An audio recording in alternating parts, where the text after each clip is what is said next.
दुनिया के एक शांत कोने में एक छोटा सा गांव था। उसका नाम था सालगांव, सरसराती हवाओं का गांव। यहां जिंदगी अपनी ही धीमी रफ्तार से चलती थी, जैसे कोई शांत नदी बहती हो। लोग बहुत सीधे साधे थे।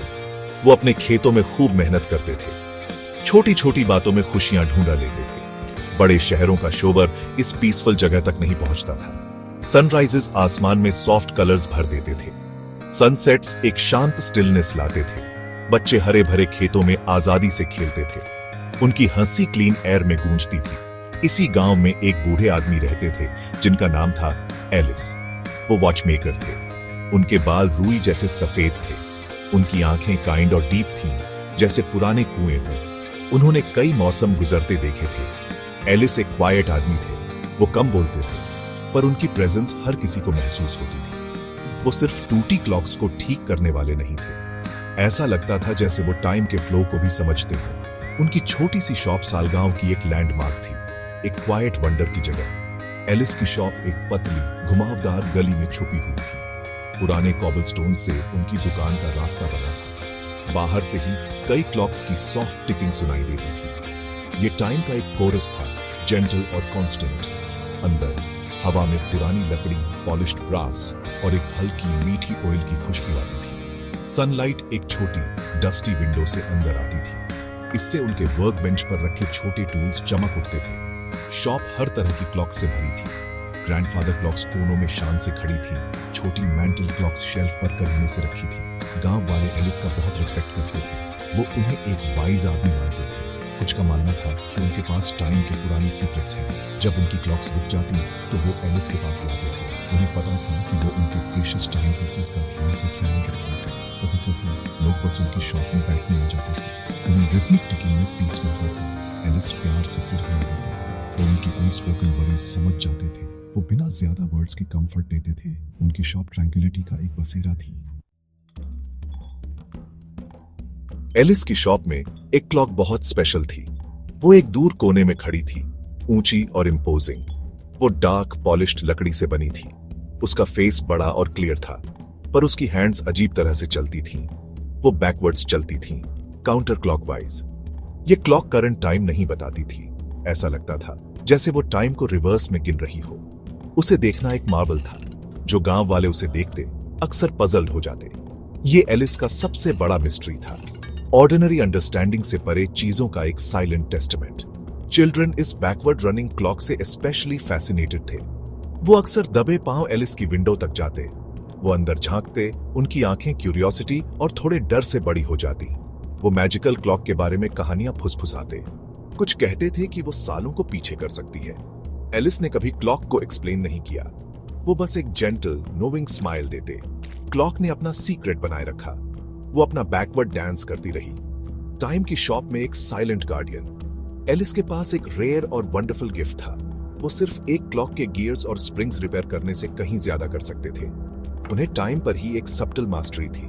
वो डीप कंसंट्रेशन के पलों में टाइम को पॉज कर सकते थे, बस एक सांस के लिए, या एक प्रीशियस सेकंड को थोड़ा और लंबा कर सकते थे। ये शो के लिए मैजिक नहीं था, ये एक क्वाइट सेक्रेड एबिलिटी थी। कुछ ही लोग इसके बारे में डायरेक्टली जानते थे, पर कई लोगों ने इसका जेंटल इन्फ्लुएंस महसूस किया था। एक विजिट के दौरान छा जाने वाला काम का एहसास। उन्होंने कभी इस अमेजिंग गिफ्ट का इस्तेमाल ग्रैंड पर्पसेस के लिए नहीं किया। उन्होंने इससे फेम या फॉर्चून नहीं चाहा। उनकी पावर छोटी, अनदेखी काइंडनेस के कालमों के लिए थी। शायद किसी वरिड मां को पीस का एक पल और देने के लिए, या किसी सफरिंग इंसान के पेन का एक पल कम करने के लिए। उनका दिल उतना ही काइंड था जितने उनके हाथ स्किल्ड थे। वो मानते थे कि टाइम एक गिफ्ट है, और वो अपने यूनिक गिफ्ट का इस्तेमाल इसे ऑनर करने के लिए करते थे। वो एक ट्रू मास्टर थे, जेंटल और वाइज।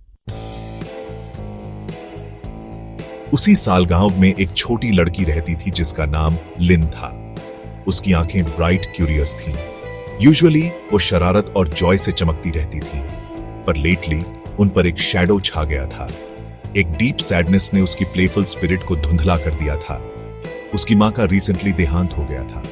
लिन के लिए दुनिया थोड़ी कोल्डर, थोड़ी एम्प्टियर हो गई थी। उसे अपनी मां के वार्म हग्स की याद आती थी। उसे अपनी मां की जेंटल वॉइस में कहानियां सुनने की याद आती थी। उसकी लाफ्टर अब पहले की तरह फ्रीली नहीं गूंजती थी। लिन हमेशा अपने साथ एक छोटा प्रीशियस ट्रेजर रखती थी। वो एक सिल्वर लॉकेट था। उसकी मां ने उसे दिया था। ये उनका लास्ट गिफ्ट था। लॉकेट का डिजाइन सिंपल था, पर लिन के लिए इसकी इमेंस वैल्यू थी। अब ये चेरिश्ड लॉकेट टूट गया था। उसका डेलिकेट क्लास्प डैमेज्ड हो गया था। पतली सिल्वर चेन टूट गई थी। लिन के लिए ये सिर्फ टूटा हुआ मेटल नहीं था। उसे लगा जैसे मां से उसका कनेक्शन का एक और पीस खो गया। ये उसके यंग हार्ट में पेन की एक ताजी चुभन थी। उसने टूटे हुए लॉकेट को अपने स्मॉल हैंड में कसकर पकड़ रखा था। डे एंड नाइट वो उसका कांस्टेंट कंपेनियन था। ये उसकी बिलवेड मां से उसका टैंजिबल लिंक था। जब वो उसे पकड़ती तो अपनी मां की स्माइल याद करने की कोशिश करती। वो उनकी ललबीज की सॉफ्ट मेलोडी याद करने की कोशिश करती। लॉकेट का टूटना इन प्रीशियस मेमोरीज में एक क्रूअल टीयर जैसा लगता था। उसे डर था कि कहीं वो मेमोरीज भी ना खो जाए। लॉकेट उस सारे लव को रिप्रेजेंट करता था जो उसे मिला था। वो सारा लव जिसे वो बहुत डीपली मिस करती थी। एक दिन लिन को एलिस के बारे में स्टोरीज याद आई। क्वाइट लेन में रहने वाले काइंड ओल्ड वॉचमैन। गांव वाले कहते थे कि उनके हाथ जेंटल हैं। वो फुसफुसाते थे कि वो ऑलमोस्ट कुछ भी गाइड कर सकते हैं। कुछ ने तो उनके वर्क में मैजिक के टच का इशारा भी किया। एलिस लिन की ओनली होप बनी। वो अपना लॉकेट मेंडेड करवाना चाहती थी। वो अपनी मां से उस लिंक को रिस्टोर करवाना चाहती थी। अपनी सारी करेज जुटाकर लिन ने उनसे विजिट करने का फैसला किया। उसे उम्मीद थी कि वो उसका ब्रोकन ट्रेजर फिक्स कर देंगे और परहैप्स उसके एकिंग हार्ट का एक छोटा सा हिस्सा भी। लिन ने एलिस की शॉप तक अपना शॉर्ट जर्नी शुरू किया। वो फेमिलियर नैरो लेन उस दिन अनयूजुअली लॉन्ग लग रही थी। हर कॉबलस्टोन एक हर्डल जैसा लग रहा था। उसके स्मॉल हैंड में टूटा हुआ लॉकेट था। उसने रिएश्योरेंस के लिए उसे कसकर दबाया। उसके अंदर फीलिंग्स का एक मिक्स उमड़ रहा था। होप थी, एक टाइनी फ्लिकरिंग कैंडल जैसी, पर फियर भी था। फियर की शायद वाइज एलिस भी उसकी हेल्प न कर पाए। उसके स्मॉल फीट धीरे धीरे हेजिटेंटली बाच रहे थे। उसके प्रीशियस लॉकेट का फेट उस पर हेविली वे कर रहा था। जैसे जैसे वो पास पहुंची, एलिस की शॉप से आती सॉफ्ट टिकिंग साउंड्स तेज होती गई। Tick tock tick tock. ये काउंटलेस टाइनी हार्टबीट्स की एक सिम्फनी थी। यूजुअली ये साउंड कंफर्टिंग होती थी। आज ये उसके अपने हार्ट की एंग्शियस रिदम की तरह इको कर रही थी। शॉप खुद भी ओल्ड और वाइज लग रही थी। उसका वुडन डोर धूप और बारिश से थोड़ा वेदर्ड हो गया था। ऐसा लगता था जैसे उसने अपने अंदर कई सीक्रेट्स गार्ड कर रखे हों। लिन एक मोमेंट के लिए रुकी, उस डोर को देखते हुए जो टाइम के कीपर तक ले जाता था। वो उस साइलेंट डोर के सामने खड़ी रही। उसकी ब्रेथ गले में अटक गई। उसने अपनी मां के बारे में सोचा। उसकी मां ने हमेशा उसे ब्रेव रहने को कहा था, चैलेंजेस को करेज से फेस करने को। लिन ने एक डीप शेकी ब्रेथ ली। उसने अपनी मां की स्ट्रेंथ को चैनल करने की कोशिश की। उसने अपना स्मॉल ट्रेम्बलिंग हैंड उठाया। फिर उसने वुडन सरफेस पर सॉफ्टली नॉक किया। क्वाइट लेन में वो साउंड बहुत स्मॉल थी। ऐसा लगा जैसे टिकिंग क्लॉक्स के कोरस में वो निगल ली गई हो। वो वेटेड, उसका हार्ट पाउंडिंग। डोर एक जेंटल क्रीक के साथ खुला। बूढ़े एलिस वहां खड़े थे। उनकी काइंड नोविंग आईज ने उस स्मॉल गर्ल को देखा। उन्होंने अपने यूजुअल सिंपल क्लोथ्स और एक सॉफ्ट लेदर एप्रन पहन रखा था। वो उसे देखकर सरप्राइज नहीं लगी। उनकी गेज में एक काउंट अंडरस्टैंडिंग थी। ऐसा लगा जैसे वो उसके अराइवल को एक्सपेक्ट कर रहे हो। परहैप्स टाइम की अपनी दुनिया में उन्हें हमेशा पता चल जाता था कि कब किसी को उनकी जरूरत है। उनकी प्रेजेंस इमीडिएटली काल्मिंग थी। एक जेंटल स्माइल उनके होंठों पर आ गई। सेक्शन 5, उम्मीद की एक फुसफुसाहट और एक वादा। एलिस ने लिन का स्वागत एक सॉफ्ट जेंटल वॉइस में किया। उनके वर्ड्स उनकी ओल्डेस्ट मोस्ट ट्रेजर्ड क्लॉक्स की क्वाइट टिकिंग की तरह थे। वेलकम लिटिल वन, उन्होंने कहा। Please come inside. वो एक तरफ हट गए, उसके लिए डोर खोलकर। लिन शॉप के अंदर गई। उसकी आंखें फैल गईं। ये एक मैजिकल प्लेस थी। हर इमेजिनेबल शेप और साइज की क्लॉक्स कमरे में भरी थीं। कुछ सॉफ्टली चाइम करती थीं, दूसरी एक स्टेडी रिदम में टिक करती थी। हवा उनके क्वाइट म्यूजिक से भरी थी। ये अपने आप में एक वर्ल्ड थी। लिन इतनी सारी टाइम पीसेस को देखकर थोड़ी ओवरवेल्म्ड हो गई। येट स्ट्रेंजली उसे एक पीस का सेंस भी महसूस हुआ, एक सेफ्टी का फीलिंग जो उसने बहुत लॉन्ग टाइम से महसूस नहीं किया था। वो शाइली एलिस के वर्क बेंच की तरफ बढ़ी। उन्होंने उसे क्लोजर आने का जेस्चर किया। ट्रेम्बलिंग फिंगर्स से उसने अपनी स्मॉल हैंड खोली। उसने उन्हें ब्रोकन सिल्वर लॉकेट दिखाया। इट वॉज माई मदर्स, वो विस्पर्ड। उसकी वॉइस बेयरली ऑडिबल थी। टीयर्स उसकी ब्राइट आईज में भर आए जो स्पिल होने को थे। उसके लॉस का वेट उसकी स्मॉल वॉइस में क्लियर था। एलिस ने लॉकेट उससे अटमोस्ट केयर से लिया। उन्होंने उसे अपनी पाल्म में ऐसे रखा जैसे वो कोई फ्रैजाइल स्लीपिंग बटरफ्लाई हो। उनका टच लाइट और रिस्पेक्टफुल था। उन्होंने अपनी वर्क बेंच से एक स्मॉल मैग्नीफाइंग लेंस उठाया। उन्होंने ब्रोकन क्लास्प और स्नैप चेन को मेटिकुलसली एग्जामिन किया। उन्होंने फिजिकल डैमेज क्लियरली देखा, पर उनकी वाइज आईज ने मच मोर देखा। उन्होंने इनविजिबल ब्रेक्स देखे। उन्होंने लिटिल गर्ल के हार्ट का ग्रीफ देखा। वो लॉकेट की ट्रू इमेजरेबल वर्थ समझ गए। कुछ मोमेंट्स की साइलेंट एग्जामिनेशन के बाद उन्होंने लिन की तरफ देखा। उनकी गेज कंपैशन से भरी थी। I will fix this for you little one, उन्होंने कहा। उनके वर्ड सिंपल थे, यत उनमें एक प्रोफाउंड कंफर्ट था। वो उसकी वरीड सोल के लिए बाल्म जैसे थे। उन्होंने सिर्फ मेटल मेंट करने का प्रॉमिस नहीं किया, उन्होंने उसके ट्रेजर को फिर से होल बनाने का प्रॉमिस किया। लिन ने उनकी तरफ देखा। होप का एक टाइनी सीड जो इतने लॉन्ग डॉर्मेंट था उसके अंदर स्प्राउट होने लगा। उसने उन पर बिलीव किया। उसने उनकी काइंड आइज पर ट्रस्ट किया। सेक्शन 6, धातु से ज्यादा कुछ जोड़ने की कला। एलिस अपनी वर्क बेंच पर बैठे। छोटा सा सिल्वर लॉकेट एक सॉफ्ट वेलवेट के पीस पर उनके सामने रखा था। उनके टाइनी टूल्स का कलेक्शन उसके पास नीटली अरेंज किया हुआ था। ये टूल्स ओल्ड थे, सालों के यूज से वॉर्न स्मूथ हो गए थे, पर उनके स्किल्ड हैंड्स में वो अब भी प्रिसाइज थे। उन्होंने अपना वर्क स्लो डिलिबरेट मूवमेंट्स के साथ शुरू किया। उनका कंसंट्रेशन एब्सोल्यूट था। वो अपने टास्क में कंप्लीटली अब्सॉर्ब्ड थे। वो मियरली एक ऑब्जेक्ट रिपेयर नहीं कर रहे थे, वो क्रिएशन के एक एक्ट में एंगेज थे, हीलिंग का एक एक्ट। जब वो ब्रोकन क्लास पर वर्क कर रहे थे, उनके माइंड में एक आइडिया आया। वो लॉकेट फिक्स करने से मोर करेंगे। वो लिन को एक गिफ्ट देना चाहते थे जो ट्रूली उसके सौरों को सूद कर सके, एक गिफ्ट जो उसकी मदर की मेमोरी को एक स्पेशल वे में अलाइव रखे। उन्होंने टाइम के साथ इंटरैक्ट करने की अपनी यूनिक एबिलिटी के बारे में सोचा। उन्होंने मेमोरीज की पावर के बारे में सोचा। उन्होंने लॉकेट के अंदर ही एक टाइनी स्पेशल क्लॉक एम्बेड करने का डिसाइड किया, एक क्लॉक जो सिर्फ आवर्स और मिनट्स शो करने से मोर करेगी। इस मिनिएचर क्लॉक को क्रिएट और एम्बेड करने का टास्क इनक्रेडिबली डेलिकेट था। इसके लिए उनके सारे स्किल, सारे पेशेंस की जरूरत थी। ये क्लॉक उनकी बनाई किसी भी अदर क्लॉक से अनलाइक होगी। ये पासिंग सेकंड्स की साउंड के साथ टिक नहीं करेगी। इंस्टेड इसे इकोज होल्ड करने के लिए ट्यून किया जाएगा। लव के इकोज, पास्ट के इकोज, चेरिश्ड मोमेंट्स के विस्पर्स। ये उनकी हॉरोलॉजिकल आर्ट का एक मिनिएचर मार्वल बनने वाला था। प्रीशियस साउंड्स और फीलिंग्स का एक टाइनी कीपर। उन्होंने केयरफुली स्मॉलेस्ट गियर्स और फाइनेस्ट स्प्रिंग्स सिलेक्ट किए। एलिस ने लेट इनटू द नाइट काम किया। सालगांव का विलेज क्वाइट था। उसके इनहेबिटेंट्स डीप स्लंबर में थे, पर स्मॉल वॉच मेकर की शॉप में एक सिंगल लैंप ब्राइटली जल रहा था। वो एलिस के फोकस्ड फेस पर एक वार्म ग्लो डाल रहा था। उन्होंने अपना सारा स्किल, अपनी काइंडनेस और अपने यूनिक मैजिक का एक जेंटल टच उस लॉकेट में डाल दिया। ईच मूवमेंट प्रिसाइज था, ईच एडजस्टमेंट लव से किया गया था। ये सिर्फ एक रिपेयर जॉब नहीं था, ये उनके हार्ट का वर्क था, एक लिटिल हार्ट इन नीड के लिए।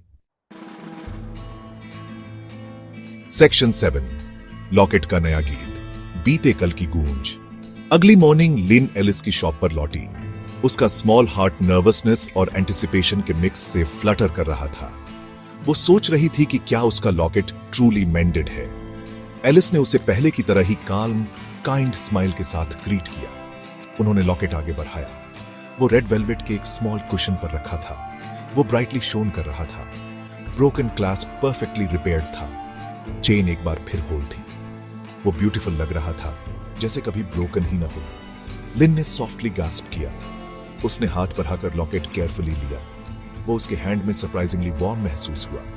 जैसे ही उसकी फिंगर्स कूल मेटल पर बंद हुई, उसके अंदर से एक सॉफ्ट साउंड निकली।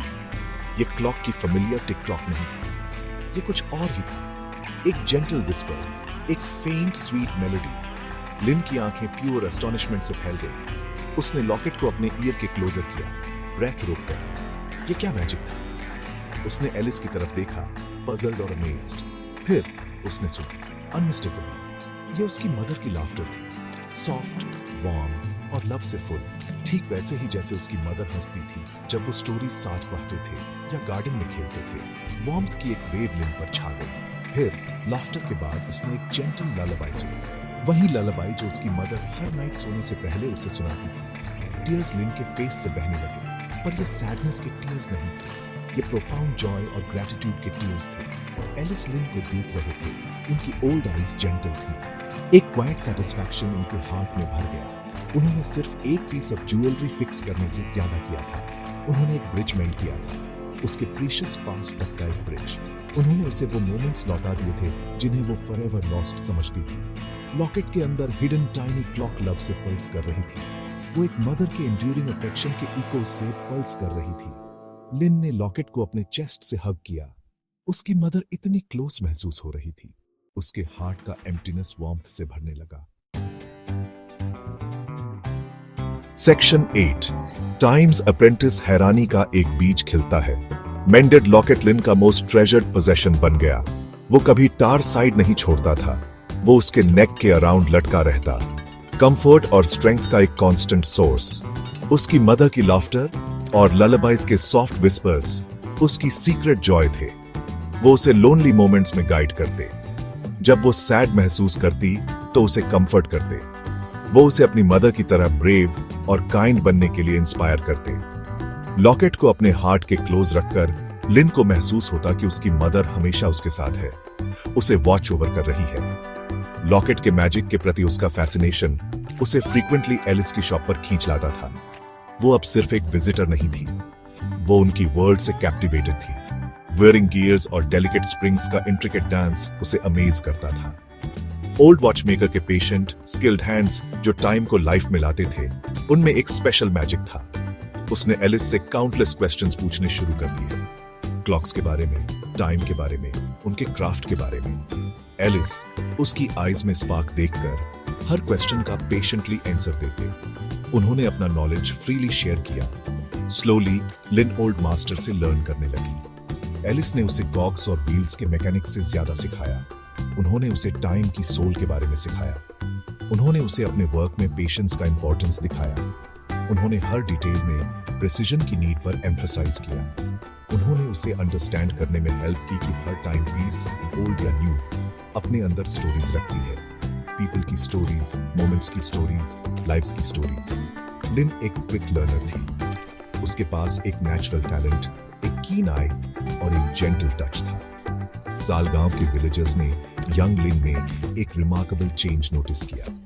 उसके फेस पर छाई डीप सैडनेस लिफ्ट हो गई थी। उसकी ब्राइट आईज अब क्यूरियोसिटी और एक new found sense of purpose से स्पार्कल कर रही थी। वो अब सिर्फ वो लिटिल गर्ल नहीं थी जिसने अपनी मदर को लॉस्ट किया था।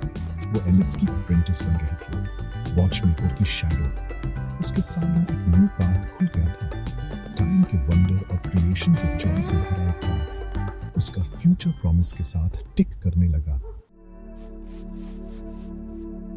सेक्शन 9 धड़कनों की विरासत लिन का अनमोल तोहफा।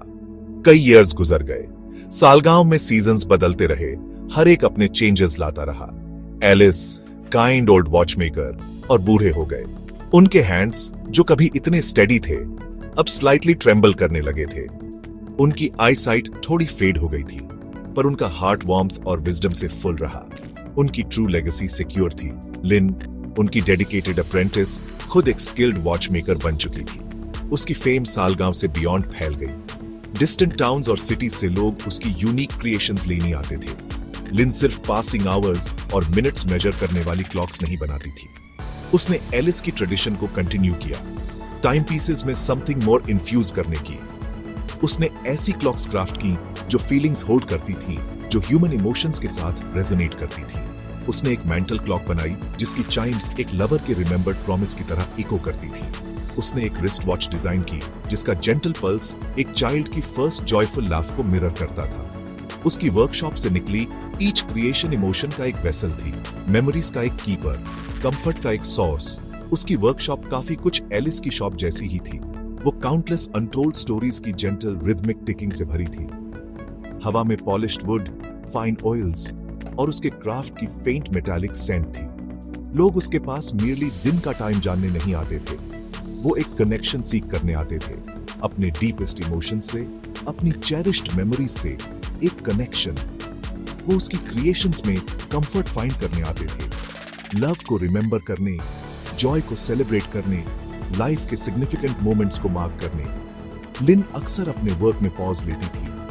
वो उस सिल्वर लॉकेट को रीच करती जो अब भी उसके नेक के अराउंड लटका रहता था। वो लॉकेट जिसे एलिस ने इतने इयर्स अगो मेंट किया था। उसके अंदर की टाइनी क्लॉक अब भी अपने प्रीशियस सीक्रेट्स विस्पर करती थी। उसकी मदर की लाफ्टर, उसकी मदर की ललबाइज, वो लव की एंड्यूरिंग पावर का एक कांस्टेंट रिमाइंडर थे। लिन ट्रूली एलिस के प्रोफाउंड गिफ्ट को समझ गई थी। ये नेवर टाइम को स्टॉपिंग या कंट्रोलिंग करने के बारे में नहीं था। ये एवरी मोमेंट को काउंट करने के बारे में था। ये टाइम को मीनिंग से फिलिंग करने के बारे में था। वो उनकी लाइट, उनकी विजडम और उनकी कंपैशनेट स्पिरिट को फॉरवर्ड ले गई, सबके लिए एक बीकन की तरह।